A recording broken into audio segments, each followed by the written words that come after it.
When women rise in the male-dominated world of organized crime, power comes at a deadly price. From Francesca Balco, murdered in cold blood for having an affair with a rival, to Juspina Vitali, who shattered the 'Ndrangheta's code of silence and sacrificed her family for freedom. These women learned that a single misstep in the Mafia meant blood, and they reaped the consequences of their actions very fast. Claudia Ochoa Felix. Claudia Ochoa Felix, better known as La Emperatriz de los Antrax, lived a life that blurred the line between legend and reality. Born in Culiacan, Sinaloa, Claudia wasn't just another social media influencer. Her name was wrapped in the kind of rumors that turn ordinary people into dead people faster than they can imagine. Claudia's allure was undeniable, with a voluptuous figure and sultry gaze that captivated many. Her social media profile showed her in form-fitting outfits, accentuating her curves and exuding a raw sensuality. She embraced her sexuality, often sharing provocative images that left little to the imagination. Her beauty was a weapon, disarming those who dared to underestimate her. However, the streets whispered that she was more than just the Kim Kardashian of the narco world. They said she was at the helm of Los Antrax, the Sinaloa cartel's lethal enforcement arm, a group that made enemies disappear and ruled with iron-fisted extravagance. The speculation intensified after the arrest of Jose Rodrigo Arechiga Gamboa, El Chino Antrax, the group's original leader and Claudia's alleged lover. When he fell, the world started looking at her as the one who picked up the crown. But Claudia? She claimed she was nothing more than a socialite, an influencer, a woman enjoying life's finer things and had nothing to do with the Mafia. And yes, she did flaunt them. The Lamborghinis with butterfly doors spread wide, private jets waiting on the tarmac, yachts slicing through sapphire waters, and just enough glimpses of gold-plated firearms to keep the mystery alive. To her millions of followers, she was an icon, powerful, untouchable, dripping in diamonds and cartel rumors. To her critics, she was a dangerous woman playing a dangerous game. On September 14, 2019, Claudia Ochoa Felix was found dead in her private residence in Culiacan. The official report was pulmonary aspiration due to a drug overdose. The night before, she had been seen leaving a party with an unidentified man. By morning, that same man raised the alarm when he couldn't wake her. Authorities arrived, but it was too late. Claudia was pronounced dead at the scene. The streets and social media lit up with speculation. Whispers of an overdose didn't sit right with many people. Was this really an accident, or had the cartel come to collect? Given her deep ties to, some believed her death wasn't just bad luck, but a carefully orchestrated exit. While Claudia's death left people wondering if it was an accident or a carefully orchestrated cartel hit given her deep ties to Los Antrax and the Sinaloa cartel, the next woman openly challenged the authority of a rival mafia leader and almost paid for it with the life of her family. Pupetta Moresca. Pupetta Moresca, born Assunta Moresca in 1935, didn't just grow up in the Camorra, she was the Camorra. Raised in a family steeped in the Neapolitan Mafia's violent legacy, she was destined for anything but an ordinary life. With a fiery spirit and a beauty that could stop hearts or strike fear, depending on her mood, Pupetta was never just another mob wife. In 1955, she married Pasquale Simonetti, better known as Big Tony, a powerful Camorra boss. But fairy tales don't last in the Mafia. Just months after they said, "I do," Pasquale was gunned down in a hit ordered by rival boss Antonio Esposito. One moment she was a newlywed, the next she was a widow at just 20 years old. For most, that would have been the tragic end of the story. But Pupetta wasn't built like that. With vengeance burning hotter than grief, she did what no one expected. She picked up a pistol, tracked Esposito down, and shot him dead in broad daylight. No disguises, no sneaking around, just cold, calculated retribution in front of the entire city. Her trial was a spectacle. The courtroom, the press, the entire country, everyone was mesmerized by Lady Camorra. And Pupetta, she didn't flinch. She stood before the court and owned it, boldly declaring she had avenged her husband. Sentenced to 18 years, Pupetta's legend only grew behind bars. She was a mafia icon, an enigma, and rare beauty that fascinated and terrified in equal measure. While incarcerated, Pupetta gave birth to her first child. She was pardoned in 1965, but continued her involvement in criminal activities. She became the lover of another Camorra boss, Umberto Amaturo, and bore twins. That year, she publicly challenged the EI ruthless Camorra leader Rafael Cutolo during a press conference, defending her family's interests. Cutolo had imposed a tax on every case of smuggled cigarettes, a measure the Morescas resisted. As an act of revenge, Pupetta's favorite brother Ciro was shot in 1978. He survived, but was threatened again in prison by Cutolo's men in 1982. Although Pupetta's fearless defiance almost cost the life of her dear brother, the next woman on our list had a past of orchestrating assassinations to eliminate rival mafia families, and she surely paid for it with her life. Griselle Delanco.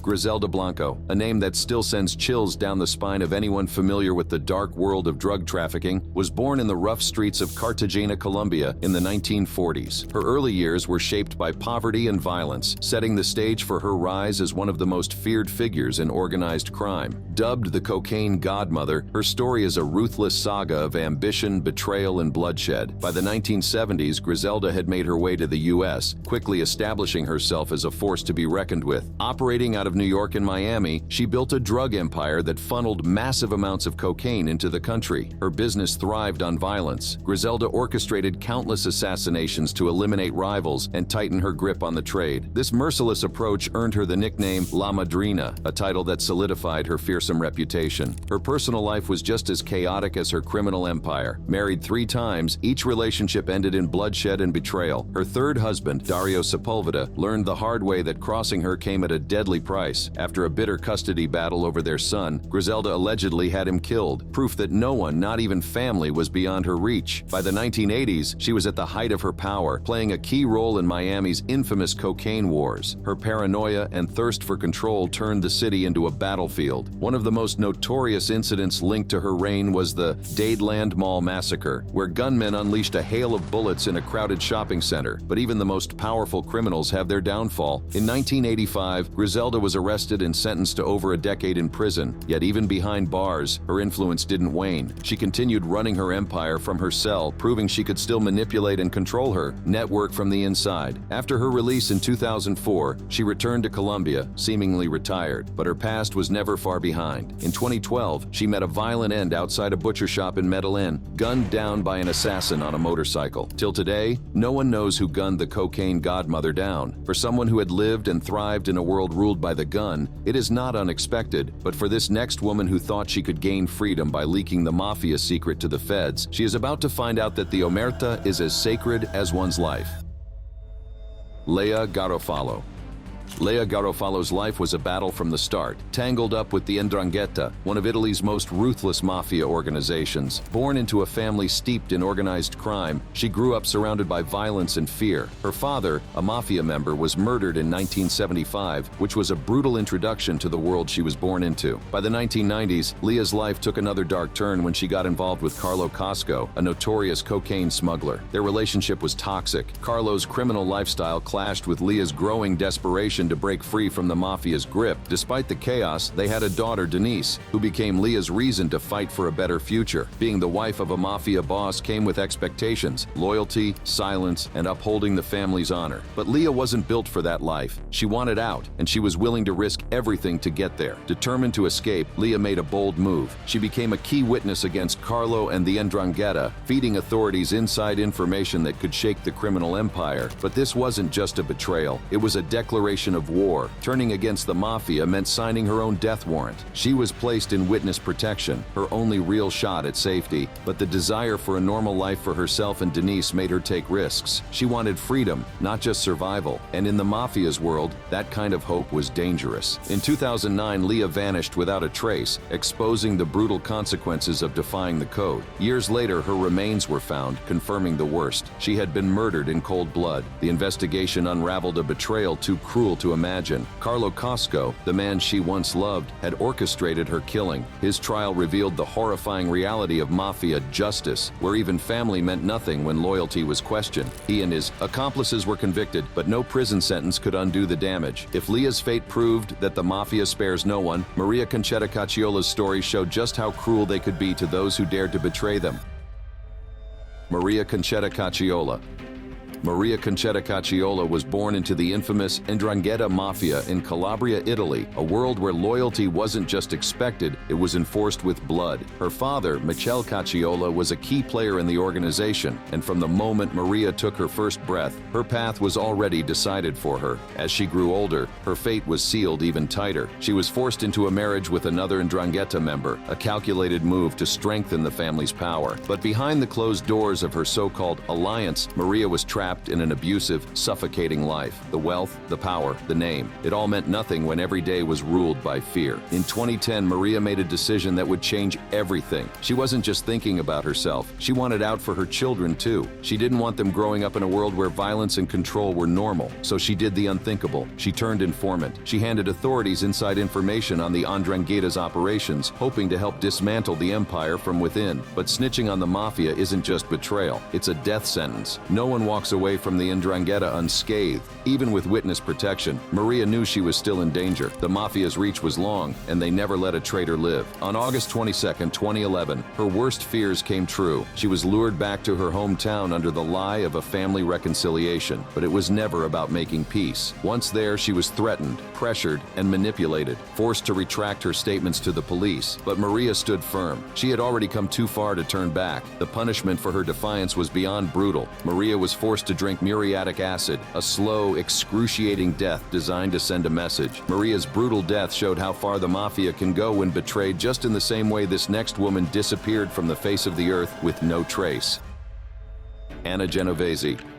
Born in the early 1900s, Anna married Vito Genevese, a man who didn't just run with the mob, he was the mob. By the 1930s, Vito was one of the most feared crime bosses in history, stacking his empire with blood and ambition, and Anna was right there, wrapped in the high-stakes world of organized crime. Life with Vito meant power, wealth, and the kind of danger that kept your heart pounding for all the wrong reasons. Most mob wives played the role of silent, elegant shadows, but Anna, she had a sharp mind, an independent streak, and a front row seat to the inner workings of the Genevese crime family. She didn't just observe, she managed things. Nightclubs, businesses, fronts for illegal dealings, you name it, she was in the mix. But luxury couldn't hide the truth. Vito was ruthless, and their marriage was a battlefield. Anna saw firsthand the depths of his corruption, the gambling rings, the extortion, the murders. And with each passing year, the weight of it all pressed down on her. She wasn't just living in Vito's world, she was suffocating in it. Then came 1953, the year Anna decided she was done, but not just done, ready to burn it all down. In an act that sent shockwaves through the underworld, she turned on Vito and testified against him. The Mafia lived by an unbreakable code of silence, but Anna shattered it with a single move, becoming one of the first high-profile women to expose the mob's secrets. In court, her testimony was a bombshell. She laid out the Genevese family's darkest dealings, illegal gambling operations, extortion, even murder contracts. She didn't just testify against Vito, she pulled the curtain back on the entire operation. Law enforcement suddenly had the keys to the kingdom, leading to a chain reaction of arrests that shook the Mafia's foundation. But testifying against the Mafia isn't a game you play lightly. The threats were real. The danger was constant. Anna knew she had a target on her back, but she refused to back down. Her decision sent a message, one so powerful that it inspired others to follow in her footsteps, leading to more testimonies and a major blow to the Mafia's power. After testifying against her husband, Anna largely disappeared from public records. Some sources suggest she lived out her later years quietly, possibly under an assumed identity, but her fate remains a mystery. Unlike Anna, who lived to see the fallout of her betrayal, this next woman on this list barely had a chance to grow up before the weight of her choices to cross the Mafia crushed her.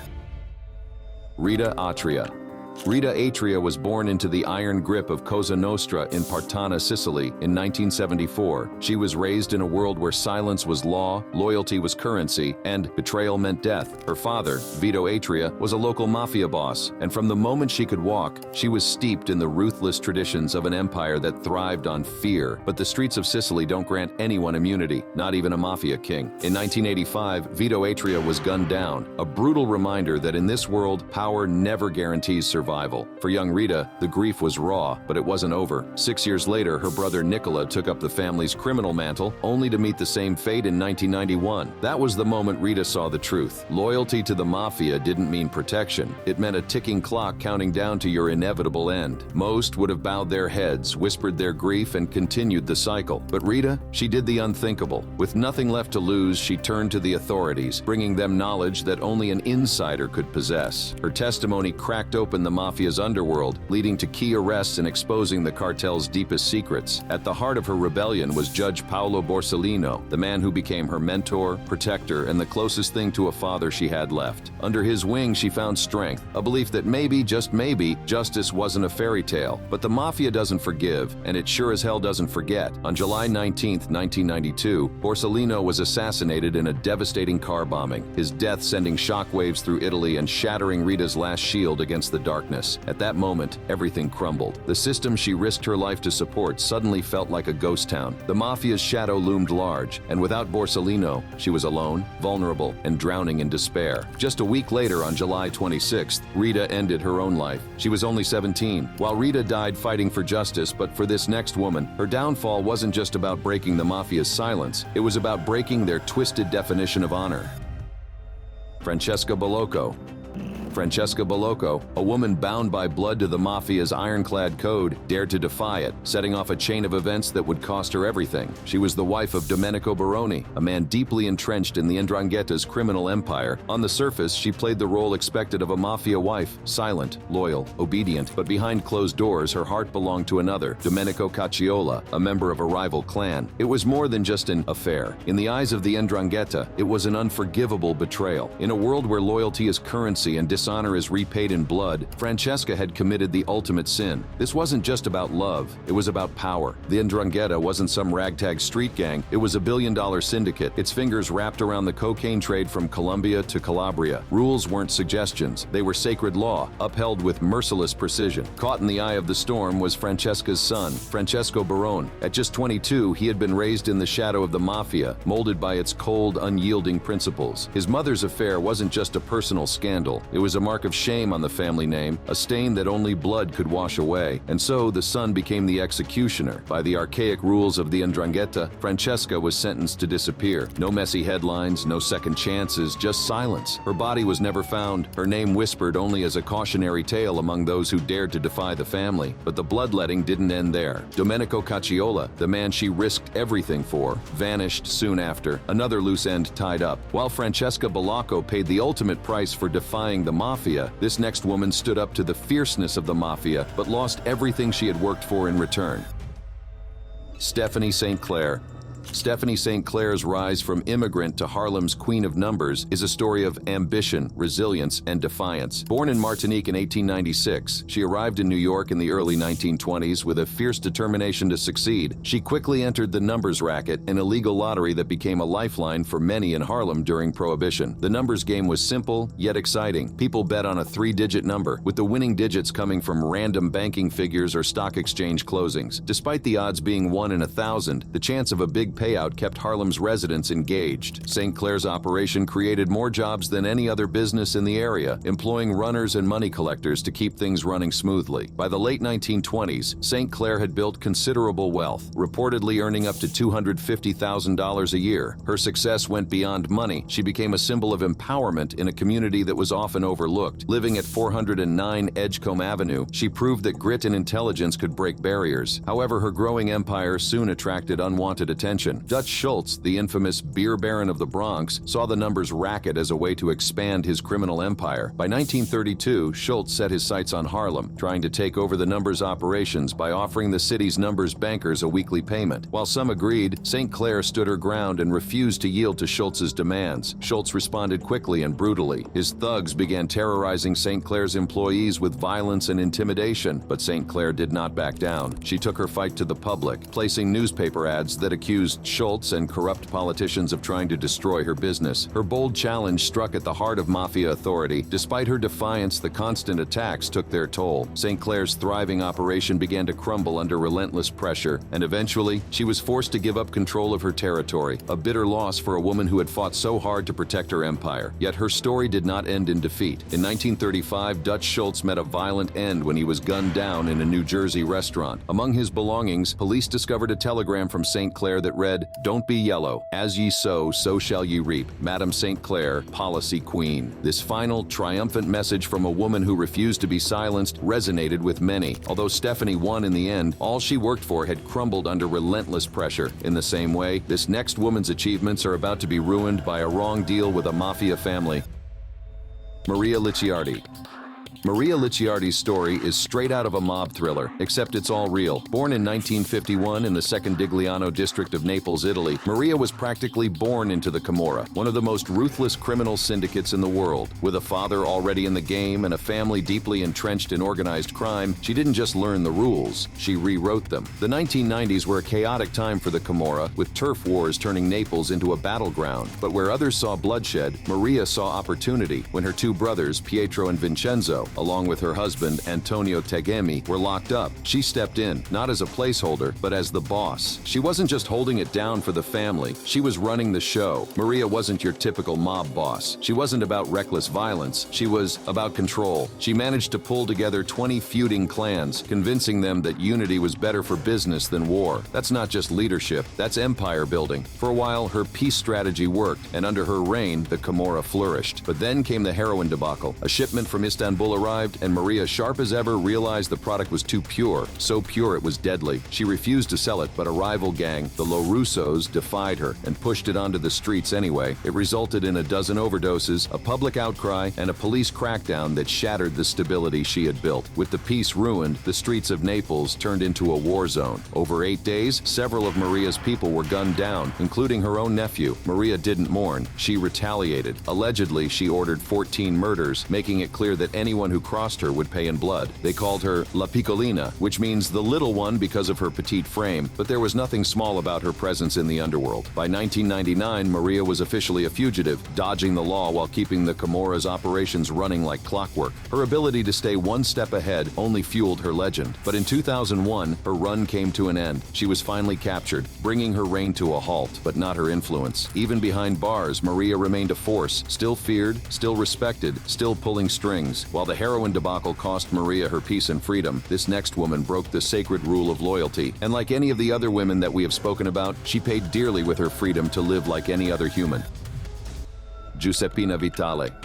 In the sun-drenched streets of Sicily, the Vitali name was both feared and revered. Juspina Vitali, born into one of Palermo's most notorious Mafia clans, wasn't just another woman on the sidelines. She was a force destined to shake the very foundations of the underworld. With her brothers Leonardo and Vito Vitali calling the shots in the Sicilian Mafia, Juspina had a front-row seat to the game of power, loyalty, and betrayal. But when the late 1990s saw her brothers locked behind bars, she did something unheard of. She took the reins herself. In a world where women were expected to stay in the shadows, Juspina stepped into the spotlight. She wasn't just holding down the fort, she was running the empire. Smart, strategic, and as ruthless as any of her male counterparts, she orchestrated deals, maintained alliances, and kept the Vitali clan thriving. The underworld took notice. She was no mere placeholder, she was the boss. But power attracts enemies, especially when you're breaking traditions. Law enforcement had been hunting for a weak link in the Mafia's chain, and Juspina's rise made her a prime target. In 2005, their relentless pursuit paid off. She was arrested in a major crackdown, facing a future where the only walls she'd command were those of a prison cell. Then came the twist no one saw coming. Faced with the weight of a life sentence, Juspina shattered the unbreakable code of omerta. She flipped, turning informant against the very organization she once ruled. Her betrayal sent shockwaves through the Mafia world. Her testimony led to high-profile arrests, striking a major blow to Sicily's criminal elite. But snitching on the Mafia isn't just career-ending, it's life-threatening. Overnight, Juspina became persona non grata. Her family disowned her, her former allies marked her for death, and she was forced into hiding, living under constant threat of retribution. Looking at how many women have ended up dead or have been forced into hiding by betraying the Mafia code of conduct, you can guess the fate that laid ahead of this next woman who betrayed the trust of the 'Ndrangheta. Japina Pesci.